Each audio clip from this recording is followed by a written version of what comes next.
Welcome back dear students to the tetrahedron chemistry classes. In today's class I am going to solve this particular question where you need to decide the basicity order of the given transition metal monooxides. However, I have already given the order of the basicity in which your titanium oxide is the most basic and your iron oxide is the least basic, but we need to understand which factors are responsible in deciding the basicity of these metal oxides. Okay, so first a very important factor is the oxidation state. According to the Fazan's rule, whenever your metal in the low oxidation state, it gives the more ionic character to the metal oxygen bond and it leads to the formation of the free O2 negative ions. Okay, and these free ions can accept the protons very readily, thus they can act as the very strong Bronsted base. But in this case all the metals are in +2 oxidation state, so this is not the deciding factor.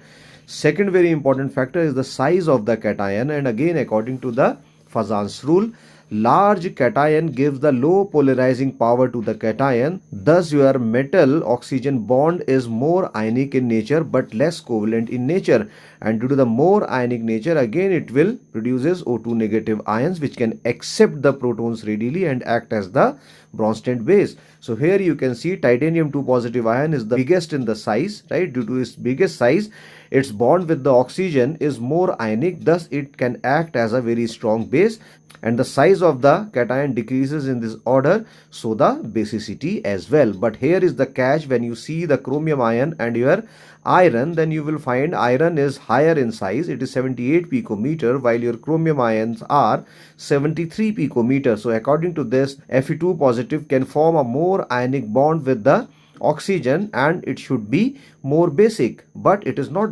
more basic, it is the least basic, and the only reason is that iron is having the higher atomic number among all the ions given here, so its effective nuclear charge is very high, which gives the high electronegativity to the metal ions, and it forms a covalent type of the bond with the oxygen and less ionic bonds. That's why it is least basic.